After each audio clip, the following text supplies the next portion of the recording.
Pode falar? Eu não me canso de olhar pra você, não. Então, olha só.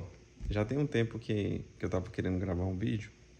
E o tema do vídeo seria: por que você quer ter um casamento feliz?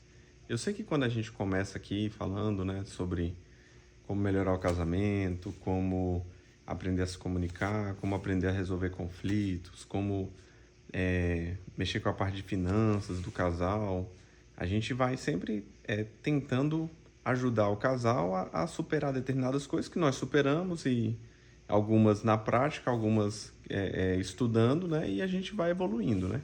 Então, quando a gente tenta facilitar a vida das pessoas que nos seguem aqui, às vezes eu acho que a gente esquece um pouco de fazer a pergunta fundamental, entendeu? Ah, por que ter um casamento feliz? E pode parecer uma pergunta boba, né? Ou infantil, mas não é bem assim. Porque se você for para pensar, se a gente for perguntar para muitas pessoas aqui, algumas vão responder: ah, porque já estou casada há muito tempo, eu quero permanecer junto, né? Ah, porque o mundo lá fora está muito difícil. Ah, porque eu quero ter mais momentos de intimidade. Ah, porque eu tenho medo do divórcio. Perceba que é quase infinito, né? São quase infinitos os motivos, né, que podem levar a pessoa a querer manter um relacionamento. Ah, porque o que o pessoal vai falar, entendeu? Como que eu vou voltar para a igreja no dia seguinte, a separação? E parte dessa variedade de motivos, eu acredito que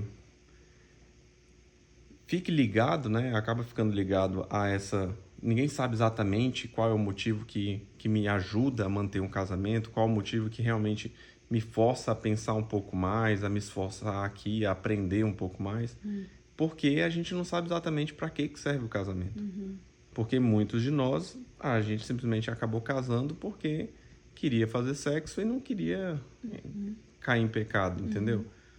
Só que não é só isso, né? Chega um determinado momento que você percebe que se o casamento ele é simplesmente um instrumento para a sua própria satisfação, você vai cair em enganos, né? Então vai chegar um determinado momento que o casamento não vai suprir determinadas necessidades suas. Você vai suprir isso como? Você vai suprir isso com comendo muito, na academia, gastando muito dinheiro, correndo atrás de muito dinheiro. Perceba que se o único intuito do casamento é a própria satisfação, no momento que ele não resolver tampar essa lacuna que tem em você, o que você vai fazer? Você vai trocar ou vai criar outro problema, entendeu? Vai procurar outra coisa.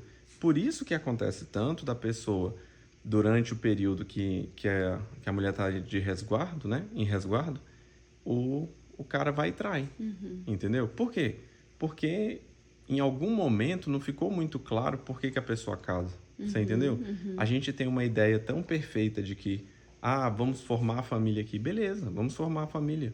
Mas por que a gente está formando essa família? Entendeu? A motivação. Exato. Por que eu tenho que me esforçar? Por que eu tenho que te tratar bem? Entendeu? É só para dormir tranquilo?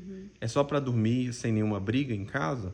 Então perceba que se a gente não sabe exatamente por quê, ou se a gente não define muito bem qual o motivo que vai me forçar a ser um pouquinho melhor cada dia, perceba que eu coloco o meu casamento em risco, entendeu? Vamos pegar aqui uma situação, pronto. Vamos aqui em um caso mais prático, para não ficar nessas minhas loucuras, né? Pensemos aqui. Nós temos um projeto na internet de comunicar às pessoas, né, aquilo que a gente vive aqui. Agora vamos pensar um pouco diferente. Imagine que para comunicar eu tivesse o meu único intuito de manter o casamento seria para comunicar com as pessoas, entendeu? Olha o jeito que é diferente. Então, enquanto eu estou nas redes sociais, Faz sentido, né? faz sentido. Agora, não vou mais, abandonei o projeto. Por que sustentar o casamento? E a gente faz assim em tudo, entendeu?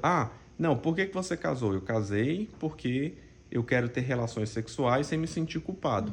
Então, no momento que não há mais relações sexuais, não tem por que manter o casamento. eu casei porque o meu esposo, a minha esposa é extremamente bonito ou bonita. Então não há por que manter o casamento se em algum momento essa beleza se for. Você entendeu? Sim. E aí você começa a enxergar por que a gente começa a olhar tanto para o lado, entendeu? E o Kias, mas mesmo as pessoas que são cristãs, mesmo as pessoas que estão na igreja, elas continuam tendo uma dificuldade em manter seus casamentos. É verdade. Ninguém está falando que é uma coisa fácil. Agora, tendo um motivo mais concreto, mais forte, mais pujante, né? Você também busca forças de outro lugar. Então, quanto mais superficial for o motivo, mais frágil fica a manutenção do próprio casamento. Então, essa ideia do casamento feliz, a gente também tem que julgar o que é. Mas eu quero ser feliz. É evidente que todo mundo quer. Agora a gente tem que saber por que quer. Uma ideia parecida com isso aqui seria aquela ideia que todo mundo fala, eu quero juntar 1 milhão. Tá, mas pra que você quer juntar 1 milhão? O que você vai fazer com esse 1 milhão? Porque, mais ou menos aqui, o que a gente pode compreender é que quando você fala que você vai juntar 1 milhão, na verdade, o que você está querendo? Você não está querendo mais passar necessidade, você está querendo ajudar as pessoas. Perceba que no sonho maior tem um monte de coisa que vem antes. Então, para esse sonho valer a pena, ele tem que ter uma... eu tenho que saber o que eu vou fazer com ele. Lembra aquele filme que eu sempre falo, A Caixa? Acho que é A Caixa. Que os caras dão uma caixa para a pessoa e falam, se você apertar aqui, alguém que você não conhece vai morrer, mas em compensação você vai ganhar $1 milhão. Vamos colocar, como o filme é antigo, vamos colocar 10 milhões. Você vai ganhar $10 milhões. Qual a lógica disso? A lógica que ele está tentando provar é o seguinte: se o meu foco único e exclusivo for receber o dinheiro agora, for receber esses 10 milhões, e eu estou pouco me lixando para os outros, quando eu faço isso, eu crio um motivo muito superficial. Se todo mundo for agir com esse motivo superficial, a humanidade acaba. Porque sempre tem alguém que não me conhece. Então, se essa pessoa aperta lá, eu morro aqui. E o que isso tem a ver com toda essa história? Quando a gente pensa em ganhar 1 milhão, ninguém está pensando em ganhar 1 milhão e morrer no mesmo dia, entendeu? Vou te dar 1 milhão eu vou colocar no teu caixão. Ninguém está com essa ideia. A ideia é fazer algo com aquilo. Da mesma forma, quando a gente almeja ter um casamento feliz, a gente também tem que pensar para quê? Não, é só para viver sorrindo? É só para não sentir dor? Então, o que eu quero é não sentir dor? Então, será que simplesmente fechar o meu coração para qualquer tipo de relação não é um caminho mais viável? Entendeu? Não, é porque eu quero provar que eu venci. E aí, a gente cai naquela nossa conversa de que... competição, né? Não, que eu falando com você aqui, a gente nada e morre na praia. Aí eu falei, no final das contas, nessa vida aqui, a gente é só nada, ninguém chega na praia, ou seja, ninguém sobrevive, né? Ou seja, ao final da vida, todos morreremos, né? Todos vamos passar dessa pro melhor, se Deus quiser. Então, assim, quando a gente pensa em ter um casamento feliz, a própria ideia do casamento feliz, ela tem que ter um motivo, ela tem que ter um objetivo maior. Tá, Yukias, e o que você pensa hoje? É evidente que quando eu casei, eu não pensava desse jeito. O meu conceito de casamento, ele foi evoluindo ao longo dos anos, né? Muito provavelmente, assim, eu não lembro mais, porque já tem muito tempo, mas muito provavelmente meu primeiro pensamento foi, poxa, vou viver dentro do quarto com a Paty, entendeu? Então, assim, só que aí você descobre que a vida não é isso, entendeu? Em algum momento, igual eu falo pra você, em algum momento eu passei a te amar mais do que o próprio sexo, né? Igual eu já falei. Então, perceba que em algum momento a própria instituição do casamento ela foi ganhando mais valor, né? Exato, ganhando camadas, né? Então, a partir do momento que você vai colocando essas camadas sobre a ideia do casamento, sobre por que é interessante ter um casamento, por que seu casamento tem que funcionar, perceba que ele vai tomando um determinado volume, e esse volume passa a exigir mais de mim e eu me sinto mais responsável mesmo, entendeu? Porque, por exemplo, pensemos em alguém que acabou de casar. Essa pessoa que acabou de casar, os hábitos dela... Vamos colocar uma pessoa de 25 anos, né? Ambos casaram com 25 anos. Esses hábitos não... Vamos colocar que eles têm 1 ano de casado. 1 ano de casado não deu tempo ainda de mudar os hábitos de forma tão drástica. Da vida de solteiro. Isso. Então, assim, Ah, não, se naquele ano não der certo, você simplesmente separa.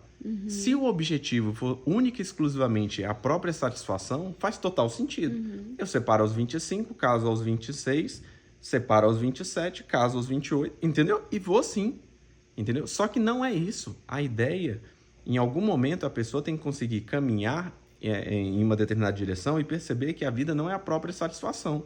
Porque se você for só viver na satisfação, você vai perceber que você não vai evoluir, que você não vai crescer. E o pior, e aí entra o ponto que eu estava te falando, né, antes de gravar isso aqui, é que para nós cristãos, quando a gente fala um casamento cristão, o casamento cristão impõe sim sobre nós algo maior. Né? Ser cristão não é você ter ao seu lado um mágico que te dá tudo que você pretende, né? Tudo que você deseja, tudo que você almeja. Não. Na verdade, é você ter ao seu lado um Criador que sabe muito mais do que você. É ter alguém do seu lado que fala bem assim, olha, as dificuldades podem acontecer, elas vão vir, só que eu vou estar aqui do seu lado. É diferente de você ter um mágico que vai resolver tudo, entendeu? Que, não, eu tô aqui brigando com a minha esposa e de repente vai vir uma varinha mágica que vai tocar na cabeça dela e ela vai mudar, entendeu? Não acontece. Na verdade, o que eu tenho que conseguir compreender é o seguinte, o quanto essa adversidade que eu vivo, ela me aproxima de Deus. Basicamente é isso. E aí o interessante dessa nossa conversa é porque quando... Yukis, isso aí você está tirando da sua cabeça? Não. Eu estou tirando de uma conclusão um pouco mais profunda. Quando a gente lê em Eclesiastes 2, lá Salomão está falando que em um determinado momento ele começa a buscar a felicidade. Aí ele vai buscando a felicidade em várias coisas. Procura na música, ele procura a felicidade na sabedoria, nos grandes empreendimentos, no dinheiro, ele vai procurando várias coisas, no sexo, ele procura na bebida, ele vai procurando em tudo. Então, todo tipo de prazer que ele tinha acesso, a gente tem que lembrar que ele era um rei, né, muito rico, muito grandioso, né, em suas posses, e aí, inclusive, em patrimônio, lá que ele fala também. Então, perceba que ele foi procurando a felicidade em todos esses lugares. Se o intuito do casamento fosse simplesmente ser feliz, Salomão teria sido a pessoa mais feliz do mundo, porque ele casou lá com 1000, né? Então, assim, perceba que ele foi procurando em todos os lugares. Onde está a felicidade? A felicidade está aqui, está aqui, está aqui. E no final das contas ele falou, caramba, isso aí é besteira. É besteira. Tá, e aonde está a real felicidade? Por que eu não encontro aqui? Aí ele fala, porque Deus colocou em nós a eternidade. Então, quando ele fala, ou seja, ele está apontando para o lado correto. Ele está falando assim, olha, parece que isso aqui tudo, por mais que a gente procure, não, eu decidi agora que eu vou buscar minha felicidade aonde? Nos livros. Então, eu vou ser um cara muito sábio. Mas espera lá, o sábio e o ignorante, eles vão parar onde no final da vida? No mesmo lugar. Mas no mesmo lugar, entendeu? É o mesmo chão, entendeu? É a mesma terra. Então, aonde ele falou que encontra essa real felicidade? Essa real felicidade está em Deus. Mas o que isso tem a ver com casamento aqui? É a mesma coisa. Quando no livro Em Busca de Deus, acho que é do John Piper. No livro Em Busca de Deus, do John Piper, ele fala exatamente isso. Ele fala que, às vezes, a gente esquece como procurar a nossa real felicidade. A nossa real felicidade é procurar em Deus. Então, quando a gente pensa num casamento, eu quero ter um casamento feliz, esse meu casamento feliz, ele é simplesmente o reflexo daquela felicidade que eu já encontrei em Deus. Isso quer dizer o quê? Que eu sei aonde eu realmente encontro felicidade. Eu sei aonde eu realmente encontro alegria. Eu encontro alegria em Deus e reflito essa alegria em todos os outros campos da minha vida. E aí, quando eu reflito, é evidente que eu posso passar por adversidades nesses lugares, mas não vou perder minha esperança. Ao não perder a esperança, eu continuo caminhando.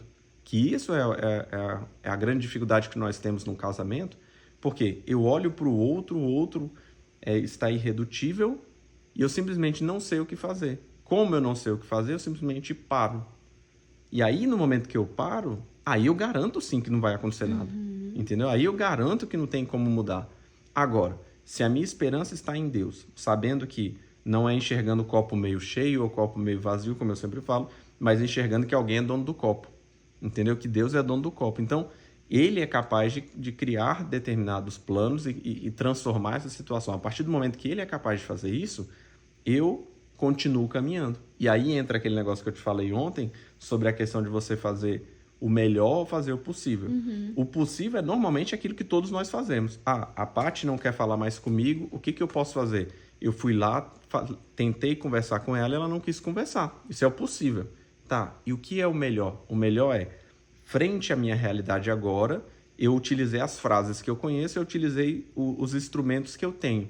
Não, esses instrumentos não foram suficientes para ela voltar a falar comigo. O que eu vou fazer amanhã? Amanhã eu vou buscar novos instrumentos.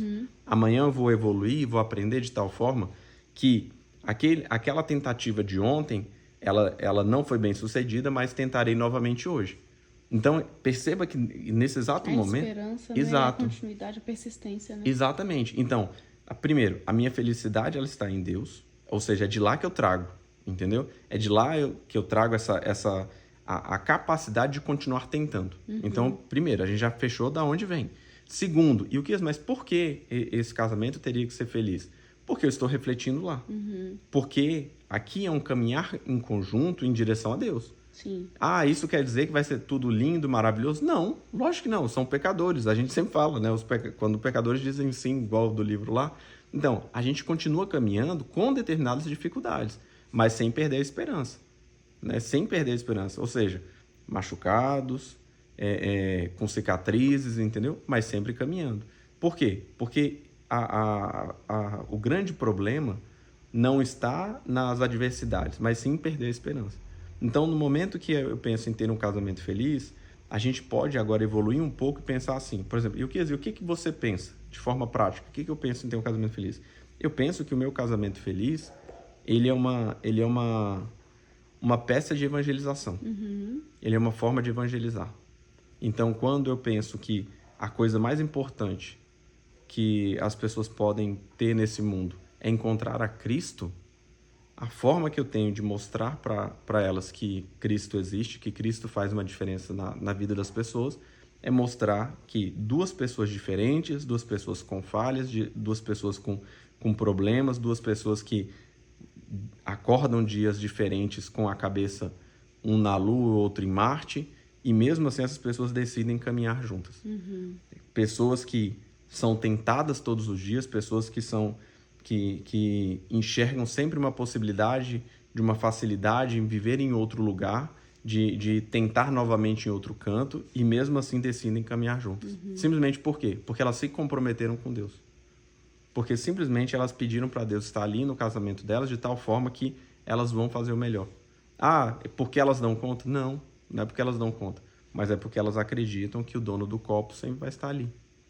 Entendeu? E a partir desse momento você começa a enxergar que você quer ter um casamento feliz, não única e exclusivamente para fazer sexo, não unicamente para dormir em paz, não unicamente para não existirem mais as brigas dentro do seu casamento, não unicamente para você não ter que dividir seu patrimônio.